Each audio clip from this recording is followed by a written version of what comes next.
तो हेलो दोस्तों, नमस्कार। कैसे हैं आप सभी लोग? आप सभी लोगों का एक बार स्वागत है आपके अपने चैनल टीचर मोटिवेशन में। तो दोस्तों, आशा करते हैं, उम्मीद करते हैं कि आप लोग बहुत अच्छे होंगे और अपने परीक्षा की कर रहे होंगे तैयारी।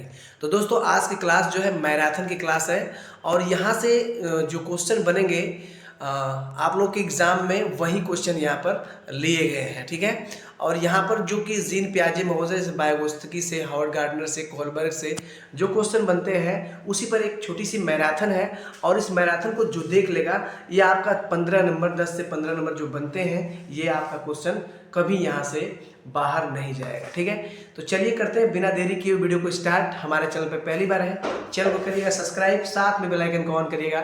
वीडियो को जरूर लाइक करिएगा दोस्तों, क्योंकि हम मैराथन जब लाते हैं तो पिछली बार के जो कमेंट आया था पिछली बार बच्चों का, वहाँ पर बोले थे सभी लोग कि यहाँ से क्वेश्चन सर फंसे हैं। तो इस बार भी मेरा दावा है कि जो 14 और 15 दिसंबर को परीक्षा होने जा रही है, इस मैराथन की क्लास से अगर नहीं मतलब नोट्स जो आपको पीडीएफ देने जा रहा हूँ, इस पीडीएफ से क्लास में जो आपके परीक्षा में जो नहीं फंसेगा तो जरूर बताइएगा, ठीक है। लेकिन ऐसी कोई बात नहीं कि जीन प्यादे, हावर्ड गार्डनर, उसके बाद आपके वाइगोत्स्की, तो ये ऐसे क्वेश्चन इनसे बनते हैं।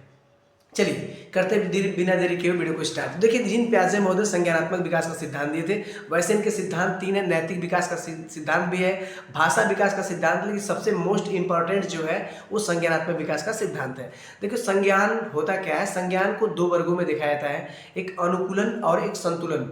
अनुकूलन की 2 धाराएं हैं, आप देख लीजिए, आत्मसात्कार और समायोजन। जबकि संतुलन की भी 2 है, स्कीमा और संगठन। चलिए आइए इसके बारे में डिटेल से पढ़ते हैं, ठीक है। जीन पियाजे महोदय, जो कि आप जानते हैं, यहाँ पर संज्ञानात्मक विकास का सिद्धांत में सबसे पहले अनुकूलन। अनुकूलन क्या होता है ये जरूर जानिए। वातावरण के साथ अपने आप को ढालना, वातावरण के साथ अपने आप को क्या होता है? ढालना। यह क्या कहलाता है? अनुकूलन कहलाता है। अनुकूलन में भी 2 अवस्था मैंने बताया था, तो कौन सी? आत्मसात्कार और समायोजन। देखिए, पूर्व ज्ञान को नए ज्ञान के साथ जोड़ना, ये क्या है? आत्मसात्कार है। पूर्व ज्ञान को नए ज्ञान के साथ जोड़ना, ठीक है, ये क्या है? आत्मसात्कार है। समायोजन क्या है? पूर्व ज्ञान में परिवर्तन करके वातावरण के साथ तालमेल बैठाना क्या है? समावेशन है, ठीक है। देखिए, यहाँ पर समायोजन और समावेशन, समावेशन क्या होता है? समावेशन का मतलब अंतर करना, और यहाँ पर तालमेल बैठाना, तो तालमेल जब बैठाएगा आदमी तो समायोजन हो जाएगा। लेकिन वहीं पर अंतर कर लेता है तो ये क्या? समावेशन हो जाएगा। दोनों पॉइंट आप लोग नोट कर लीजिएगा, ठीक है। संतुलन साम्य धारण, संतुलन को ही साम्य धारण भी बोला जाता है। ये क्या है? तो देखो भैया, आत्मसात्कार और समायोजन के बीच की प्रक्रिया ही क्या कहलाती है? संतुलन कहलाती है। संतुलन में स्कीमा और स्कीम 2 है। देखिए, जो परीक्षा में पूछा जाएगा मैं उसी को ही यहाँ पर टाइप किया हूँ, स्कीम को टाइप नहीं किया हूँ। स्कीम कभी पूछता ही नहीं है, पूछा जाता है स्कीमा। स्कीमा क्या है? तो मानव के दिमाग में जो चीज़ पहले से स्टोर होती है उसका प्रयोग करके किसी विषय के प्रति धारणा बनाता है, तो ये मस्तिष्क से संबंधित है। लेकिन स्कीम जो होता है, अलग अलग करने के जो तरीके होते हैं, किसी व्यक्ति के, किसी बच्चे के, किसी कार्य को करने के जो अलग अलग तरीके होते हैं, वो स्कीम होता है। लेकिन स्कीमा क्या होता है? स्कीमा वही होता है कि मानव के मस्तिष्क या दिमाग में जो चीज़ स्टोर होती है, ठीक है, उसको अलग अलग तरीके से जो किया जाए, वही आपका स्कीमा है। संगठन क्या है? देखिए, संगठन किसी प्रणाली के लिए स्कीमा को पूर्ण व्यवस्थित करना, स्कीमा मानो तो साथ जोड़ना, यही आपका संगठन है, ठीक है। अब देखिए, यहाँ पर देखिएगा, ये पॉइंट्स अगर आप नोट कर लेते हो तो यहाँ पर आपका काम हो गया। देखिए, यहाँ पर पूछा जाता है कि संज्ञानात्मक विकास की 4 अवस्थाएं कौन सी थी? पेशी, संवेदी, पेशी, गामक एवं इंद्रिय अवस्था। देखिए, यहाँ पर इससे परीक्षा में क्वेश्चन बनेगा, कंफर्म बनेगा, ये बात जरूर ध्यान दीजिएगा। कभी अगर किसी ऑप्शन में इंद्रिय सक्रिय हो तो यह आपका कौन सा हो जाएगा? संवेदी गामक होता है। वस्तु स्थायित्व का गुण इसी में आता है। सहज क्रियाएं इसी में आता है। सेंसरी मोटर इसी में आता है। तो कुल मिला जुला के अगर आपसे पूछा जाए कि सेंसरी मोटर की अवस्था किसको बोलते हैं, तो 0 से 2 वर्ष की अवस्था होती है। सहज क्रियाएं बच्चों में देखने को जो मिलती है, किसमें? तो संवेदी गामक अवस्था में। वस्तु स्थायित्व गुण किसके अंदर आ जाता है? तो ये आ जाता है आपके 0 से 2 वर्ष की अवस्था में। इंद्रिय सक्रिय होती हैं, तो ये इसी में देखने। देखो, वस्तु स्थायित्व से ज़्यादा आता है। वस्तु स्थायित्व का गुण का मतलब है किसी वस्तु को आप चुरा देते हो तब भी उसके मस्तिष्क में उसका स्थायी बना रहता है बच्चे के, ठीक है। तो ये भी आप लोग भूलिएगा नहीं, इसको जरूर नोट कर लीजिएगा, ठीक है। अब चलिए यहाँ पर देखते हैं पूर्व संक्रियात्मक अवस्था। देखिए, पूर्व संक्रियात्मक अवस्था जो होती है 2 से 7 वर्ष। ऐसे अगर बात करें तो इसकी भी 2 अवस्था है। मैंने पूरे नहीं लिखा है, पूरे से क्वेश्चन तो बनता नहीं है। संप्रत्यायन काल और आत्मदर्शी काल। संप्रत्यायन जो होता है 2 से 4 होता है, आत्मदर्शी जो होता है 4 से 7 होता है, उसमें भी अलग अलग होता है। लेकिन मैं जो आपको बता रहा हूँ बस ये पढ़िए 2 से 7 वर्ष। पूछेगा जीववाद क्या होता है। जीववाद मतलब जो बच्चा होता है किसी निर्जीव वस्तु को सजीव मान लेता है। अहम केंद्री, जो बच्चा खुद ठानता है कि मुझे यही करना है, यही सही है। पलटावी मतलब संख्याओं को अलटना पलटना नहीं सीख पाता है, ठीक है। केंद्रीकरण उसके अंदर समझ नहीं होती। क्या? केंद्रीकरण की उसके अंदर समझ नहीं होती है। संरक्षण और क्रमबद्धता का गुण, अच्छा क्रमबद्धता का गुण जो होता है ये किसके अंतर्गत आता है? तो देखो कई बार क्वेश्चन परीक्षा में बना है, यहाँ से लोग मिस्टेक करते हैं। यहाँ पर टाइपिंग में भी थोड़ा सा मिस्टेकिंग है। क्रमबद्ध में लगाने का जो तरीका उसके अंदर मूर्त संक्रियात्मक के अंदर आता है, मूर्त संक्रियात्मक के अंदर आता है। मुद्रा संपात की दूरी क्या होती है? तो ये भी आपका सीधे सीधे इसी में आता है। दूरी, भार, ऊंचाई सब आपको इसी में देखने को मिलता है, ठीक है। चलिए आगे देखिए। मूर्त संक्रियात्मक अवस्था 7 से 11 वर्ष होती है और इसमें उत्तर बाल्यावस्था देखने को मिलता है, ठीक है। पूर्व बाल्यावस्था कभी पूछेगा तो 2 से लेकर 7 तक होता है, 2 से 7 तक पूर्व बाल्यावस्था होती है। लेकिन उत्तर बाल्यावस्था जो होती है एनसीईआरटी के हिसाब से देखा जाए तो आपके 7 से 11 होती है। तार्किक चिंतन का प्रारंभ होता है किसमें? आज्ञानात्मक तर्क का इसमें। देखो अब यहाँ पर थोड़ा सा समझिएगा। तार्किक चिंतन का प्रारंभ मतलब बच्चा अब तो 7 से 11 वर्ष में आ गया तो थोड़ा सा तर्क करना चालू कर देता है, उसके अंदर नॉलेज आ जाता है कि भाई अब ये चीज़ है तो कैसे क्या करना है। आज्ञानात्मक तर्क क्या होती है? मतलब किसी बच्चे को क्या करना है, उदाहरण की स्वरूप आप बताएंगे, किस चीज़ का उदाहरण देके बताएंगे तो वो सीख सकता है। पूर्व संक्रियात्मक अवस्था के सभी गुण और सुधार क्या आते हैं? इसी में आए थे। जैसे आप देख रहे हो यहाँ पर जितनी भी ये चीज़ देखने को मिला था वो चीज़ का सुधार किसमें होता है? मूर्त संक्रियात्मक में देखने को मिल जाता है। आगे देखिए, अमूर्त एवं औपचारिक अवस्था 11 से 7 वर्ष होती है। तो ये संज्ञान की सबसे सर्वोच्च अवस्था है। इसमें बच्चा नियम पर कार्य करना चालू कर देता है। निगनात्मक प्रकरण का मतलब नियम पर करना चालू कर देता है, ठीक है। तो यहाँ से आप लोग समझ रहे हो, कोई आप लोग को दिक्कत नहीं होगा, आसानी से आप लोग समझ लोगे, ये बात जरूर ध्यान दीजिएगा, ठीक है। चलिए तो यहाँ पर अगर बात करें दोस्तों यहाँ पर तो देखिएगा मूर्त संक्रियात्मक अवस्था हो गया, अमूर्त संक्रिया। अब कभी ट्रिक आपको याद करना है कि ट्रिक से कैसे याद करें। तो देखो ट्रिक कैसे याद करेंगे ये बात जरूर ध्यान दीजिएगा। तो ट्रिक अगर ट्रिक से याद करना है तो सब पढ़ो मूर्ख औरत, सब पढ़ो मूर्ख औरत, सब से संवेदी, पढ़ो से पूर्व, मूर्ख से मूर्त, औरत से अमूर्त या औपचारिक। ट्रिक काम कर रही है ना? चलो ये ट्रिक कभी भूलिएगा नहीं। अब यहाँ से आपका टॉपिक समाप्त होता है जिन प्याजे। अब यहाँ से देखते हैं लॉरेंस कोहलबर्ग। लॉरेंस कोहलबर्ग का जो सिद्धांत है नैतिक विकास का सिद्धांत, और बहुत ही बेस्ट सिद्धांत है और यहाँ से परीक्षा में क्वेश्चन बनता है। अच्छा नैतिक का मतलब क्या होता है? तो देखो नैतिक का मतलब सही गलत की पहचान करना, ठीक है। अब सही गलत की पहचान कैसे? तो देखो कोहलबर्ग जो व्यक्ति है इन्होंने जो प्रयोग किया था कुछ बच्चों को एक कहानी बताई थी। हिंज नामक का एक व्यक्ति था जिसकी मान के चलिए कि उनकी लुगाई कहा जाए अपनी भाषा में, या फिर कहा जाए उनकी मैडम जी, अच्छा जो भी समझ लीजिए, ठीक है। उनको कैंसर था और हिंज बहुत ही परेशान थे भाई, क्योंकि अगर किसी की पत्नी अगर कैंसर से पीड़ित होगी तो कोई परेशान होगा। कैंसर से पीड़ित थी लेकिन उनको बहुत जगह परेशान हुई लेकिन दवा कहीं नहीं मिली। एक जगह उनको दवा मिलती है, बताया जाता है कि यहाँ पर ये दवा मिल जाएगी, आप जाइए। वहाँ पर हिंज जाते हैं और जाने के बाद उस दवा को देखते हैं और देखने के बाद वो उस दवा का मोल करते हैं और उस दवा का दाम सुनते हैं तो उस दाम को चुकाना मुश्किल लगता है उनको ये लगता है कि इस दवा को अगर हम इसका दाम नहीं दे पाए तो आखिर कैसे मिलेगी, ठीक है। तो वो जो मात्र एक ही ऐसी दवा उस कैंसर की थी जो उस डॉक्टर के पास थी और ये बहुत ही परेशान थे कि आखिर दवा मिलेगी कैसे। तो इनके पास दुविधा, बहुत बड़ी दुविधा देखी कि आखिरकार करें तो क्या करें, ठीक है। तो यहाँ पर अब वहाँ से बच्चों से क्वेश्चन पूछा जाता है तो बच्चों ने अलग अलग तरीके से अपना उत्तर बताया। तो देखो यहाँ पर नैतिक दुविधा, नैतिक तर्कड़ा, नैतिक कार्रवाई, ये 3 पॉइंट इस पर ही फिक्स होते हैं। जैसे अब मानिए हिंज नामक व्यक्ति था, सही गलत के बारे में डिसीजन ना लेने की स्थिति। अब वहाँ पर पैसे देना है, पैसे तो है नहीं, अब वो करे तो क्या करे, क्या चोरी करे? अगर चोरी करता है उस दवा को तो पुलिस पकड़ लेगी, यही सोचकर अगर चोरी नहीं करता है तो उसकी बीवी मर जाती है। दोनों दुविधा में पड़ा हुआ है। देखिए यहाँ पर मैंने पॉइंट को लिखा है, आप लोग समझ भी लेंगे, ऐसी कोई बात नहीं है। देखिए यहाँ पर हिंज अगर चोरी करेगा तो पुलिस पकड़ लेगी और नहीं चोरी करेगा तो बीवी मर जाएगी। तो मतलब उसके सामने क्या है, सबसे बड़ी दुविधा देखने को मिल रही है। यहाँ पर देखिए नैतिक तर्कड़ा क्या है, सही गलत के बारे में डिसीजन लेने पर शामिल तार्किकता को नैतिक तर्कड़ा कहते हैं। कहते हैं। ठीक है, अब यहाँ पर सही और गलत, अब दोनों का डिसीजन आपको लेना है। तो आपने क्या किया, चलो भैया अब तो मेरे पास पैसा हो नहीं पा रहा है, आखिर करूँ तो क्या करूँ, चलो करते हैं चोरी। अब इस दवा की चोरी करेंगे तभी मेरी पत्नी जी पाएगी। ठीक है, तो यहाँ पर चोरी को चुना, क्या चुना, मतलब कि पैसे तो है नहीं, तो वहाँ पर क्या कर दिया, नैतिक तर्क करते हुए उसने क्या किया, चोरी को चुन लिया। अब यहाँ पर देखिए, ठीक है, यहाँ पर देखिए, तो अब नैतिक दुविधा, नैतिक तर्कना, नैतिक कार्रवाई, तीसरा पॉइंट मैंने नहीं दिया है, लेकिन इन दोनों से क्वेश्चन आता है तो इस तरह आप लोग कर लीजिएगा। ठीक है, लॉरेंस कोहलबर्ग, अब इस सिद्धांत का आलोचना का मतलब क्या, इस सिद्धांत में कैरोल गिलगन जो है कि इसकी आलोचना किए हैं, और उनका आलोचना यही है कि इसमें महिलाओं को प्राथमिकता नहीं दी गई है। मेन पॉइंट याद करिए, इसमें महिलाओं को प्राथमिकता नहीं दी गई है। ठीक है, तो यहाँ पर महिलाओं को प्राथमिकता नहीं दी गई है। तर्क किया कि पुरुषों की नैतिकता का आधार न्याय है, जबकि स्त्रियों की नैतिकता का आधार देखभाल है। तो कुल मिला जुला के ये आलोचना किए हैं। अब यहाँ से आते हैं, इनके स्तर को पढ़ते हैं, इनका लेवल जो है पढ़ते हैं। देखो, सबसे पहले पूर्व परंपरागत प्राक रूढ़िगत स्तर, प्री कन्वेंशनल।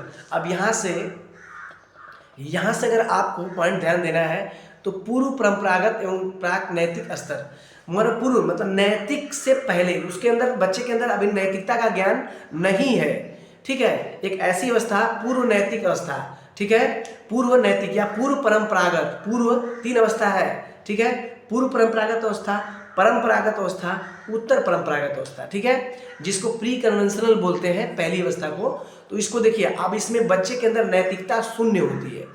देखो यहाँ पर देख लीजिएगा, इस अवस्था में नैतिक शून्य होती है, यानी बच्चों को सही गलत के बारे में पता नहीं होता है। इस अवस्था में नैतिक तर्कना दूसरों लोगों के मानकों के अनुसार होता है। मतलब बच्चा क्या, बच्चा को जिस इसके अंदर नैतिकता क्या होती है, शून्य होती है। ठीक है, उसके अंदर जीरो मात्रा होती है, तो वो दूसरों का सहारा लेके ही अपने अंदर नैतिकता को जगाता है। तो ये बात नोट कर लीजिएगा। ठीक है, अब इसमें पहला पॉइंट देखो ध्यान से, ये पहला पॉइंट पूछा जाता है। क्या पहला पॉइंट है, यहाँ पर देखिए, दंड और आज्ञा पालन, दंड और आज्ञा पालन। अब इसमें बच्चा क्या है, उसके अंदर नैतिकता है नहीं। इस बच्चों की नैतिकता सजा और पालन पर आधारित होती है। जब बच्चे चोरी किए तो सोचा कि अगर चोरी करेगा तो उसे सजा मिलेगी।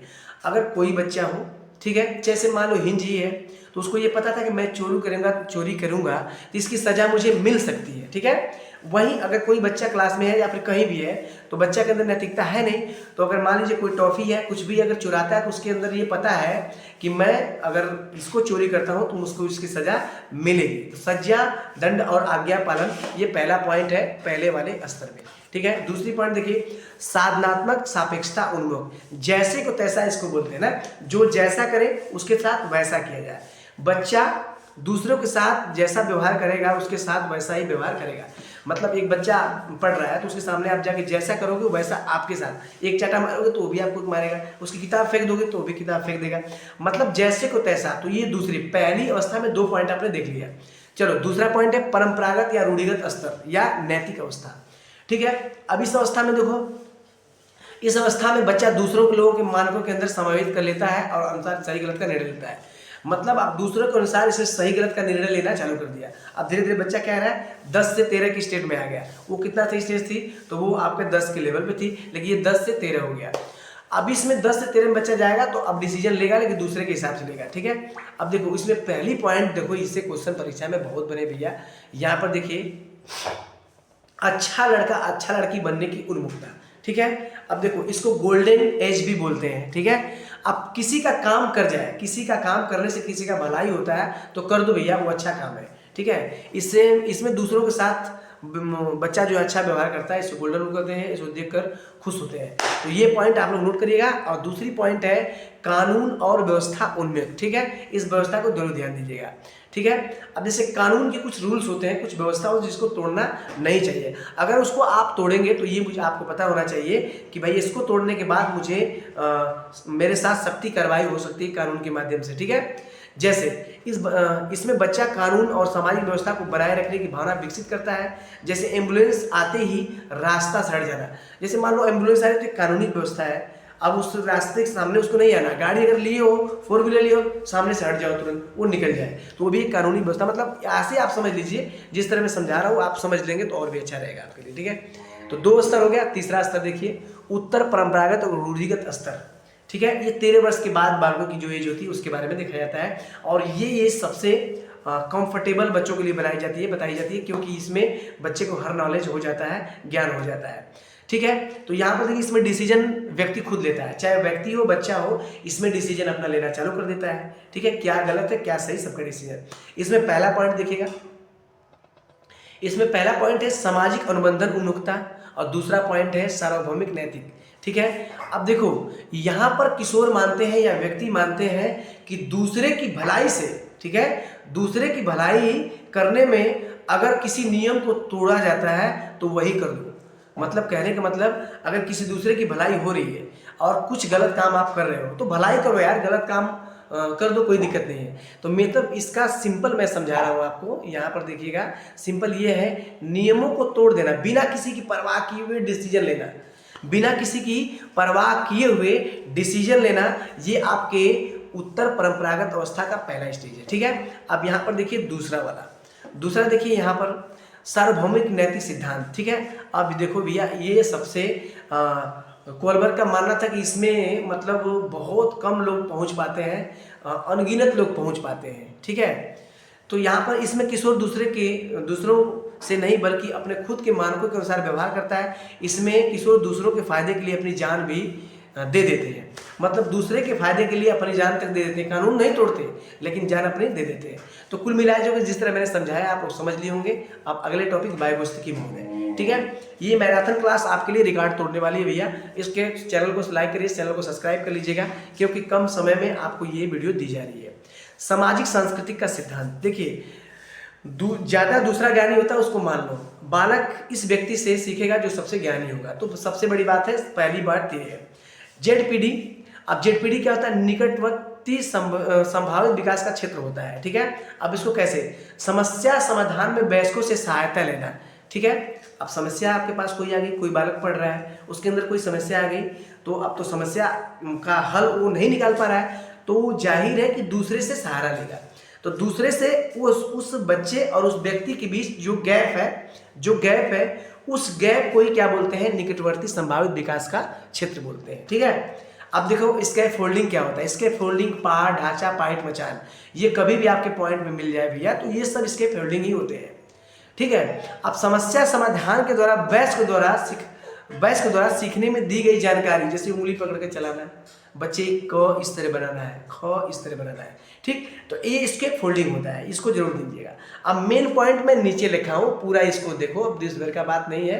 ये देखिए सहारा देना क्या होता है, इसके फोल्डिंग होता है। सहारा लेने का जेडपीडी होता है, मतलब अगर आप सहारा ले रहे हो, ठीक है, सहारा आप किसी व्यक्ति से ले रहे हो, तो वो क्या है, जेडपीडी है, मतलब क्या है, निकटवर्ती संभावित क्षेत्र है, लेकिन सहारा देना इसके फोल्डिंग है। बस इतनी बात नोट कर लो।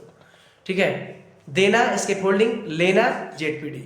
ठीक, अब देखिए यहाँ पर देखिए सामाजिक सांस्कृतिक का सिद्धांत। अब यहाँ पर 3 पॉइंट मैं लिखा हूँ, इन तीनों पॉइंट से परीक्षा में क्वेश्चन बना है। ठीक है, जब बच्चे खुद से बातें करते हैं, कार्य की योजना बनाते हैं, तो उसको क्या बोला जाता है, तो उसको व्यक्तिगत वार्ता बोला जाता है, निजी वार्ता बोला जाता है, स्वनियमन बोला जाता है। और इसी में अहम केंद्रीय, तो अहम केंद्रीय अगर कभी पूछा जाए तो वो जील प्याजे का पॉइंट है, उसको नोट करिएगा। लेकिन व्यक्तिगत वार्ता, निजी वार्ता, स्वनियमन, ये सबकी वायुगतिकी महोदय का है। अब देखो वायुगतिकी महोदय का ये पॉइंट नोट करो, भाषा विचार से पहले आती है, मतलब भाषा जो होती है वो विचार पर हावी है। ठीक है, कैसे, शुरुआती दौर से बालक में भाषा विचार अलग अलग होते हैं, फिर भी बालक विचार पर हावी होता है। ठीक है, फिर भी भाषा विचार पर क्या होती है, हावी होती है। और यही प्याजे का मत है कि बाद में भाषा विचार आते हैं, मतलब बाद में, पहले भाषा बाद में विचार। प्याजे का मत है कि पहले भाषा बाद में विचार आते हैं। वायुगतिकी ने सिद्धांत में मुख्य भाषा को दिया है। तो कुल मिला वायुगतिकी महोदय के हिसाब से माना जाए तो यहाँ पर सबसे पहले क्या आती है, तो सबसे पहले क्या आती है, तो सबसे पहले वायुगतिकी महोदय से देखा जाए तो सबसे पहले भाषा आती है, बाद में विचार आता है। और प्याजे का देखा जाए तो पहले विचार बाद में भाषा, ये पॉइंट नोट कर लीजिएगा। ठीक है, अब चलिए हावर्ड गार्डनर महोदय आ गए, इनको देखिएगा। बहुबुद्धि का सिद्धांत, उनका मानना था कि बुद्धि हर व्यक्तियों में क्षमताओं के हिसाब से अलग अलग होती है, बुद्धि बहुआय में होती है। और बुद्धि के प्रकार यहाँ पर देखिए, और सभी बुद्धि के प्रकार को शॉर्ट फार्मूले में समझ लेते हैं। भाषाई बुद्धि कवि, लेखन, रचनाकार के बीच देखने को मिलती है, जो भाषा में निपुण होंगे, ठीक है, अपनी बात को मना लेंगे बोलने से। तार्किक गणितज्ञ बुद्धि जो क्या होती है, वैज्ञानिक, देखो भैया सीधा सीधा समझो, ये वैज्ञानिक गणितज्ञ, जो वैज्ञानिक लोग होंगे, जो गणितज्ञ लोग होंगे, उनके अंदर तार्किक गणितीय बुद्धि होगी। स्थानिक बुद्धि वास्तुकार, मूर्तिकार, ग्राफिक कलाकार, ऐसे व्यक्ति जो होंगे स्थानिक बुद्धि होगी। शारीरिक बुद्धि जो होगी वो किसके अंदर होगी, तो यहाँ पर देखिए जो होगी आपके शारीरिक बुद्धि, जो नृत्य कर रहा है, जो अभिनय मंच पर कर रहा है, जो खेल रहा है, जो दौड़ रहा है, ऐसे व्यक्तियों के अंदर शारीरिक बुद्धि होगी। अंत व्यक्तिगत बुद्धि, अब देखिए स्वयं को समझना, एक दार्शनिक और एक टीचर क्या करते हैं, वे स्वयं को समझते हैं, ठीक है, लेकिन अंतरा व्यक्तिगत बुद्धि क्या होती है, दूसरे को समझने, और मनोचिकित्सक जैसे होते हैं दूसरे को समझना। अब देखो इंटरपर्सनल, इंट्रापर्सनल। इंटरपर्सनल का मतलब क्या होता है, अंतरा व्यक्तिगत बुद्धि, और इंट्रापर्सनल का मतलब क्या होता है, अंतर व्यक्तिगत बुद्धि। तो दूसरे को समझना यानी दूसरे में इंटर करना, ऐसे याद करो। तो दूसरे व्यक्ति में बहुत लोग अंगुली करते हैं, तो दूसरे व्यक्ति में क्या करना है, इंटर करना है। तो दूसरों, अंतरा व्यक्ति, ये समझ लिए, या इंटरपर्सनल, ठीक। संगीतीय बुद्धि, कुमार सानू, लता मंगेशकर, ऐसी संगीतीय बुद्धि हो जाएगी। और प्राकृतिक बुद्धि जो होती पेड़ पौधे, कीड़े मकोड़े के बीच देखने को मिलती है। यहाँ पर देखिए आध्यात्मिक बुद्धि, साधु संत फकीर, जो कि इनके अंदर साधु संत फकीर के अंदर आध्यात्मिक बुद्धि, स्वर्ग क्या है, दिन क्या है, ये कैसे होता है, वो कैसे होता है, ऐसी बातें कुल मिला के अस्तित्व बुद्धि होती है। तो कुल मिला के देखिए दोस्तों, मैंने चारों क्लास मैराथन के टाइप पर पढ़ाया है। चैनल को पहली बार सब्सक्राइब है, चैनल को सब्सक्राइब करिएगा, वीडियो को लाइक करिएगा। अगली वीडियो मिलते हैं, तब तक के लिए धन्यवाद।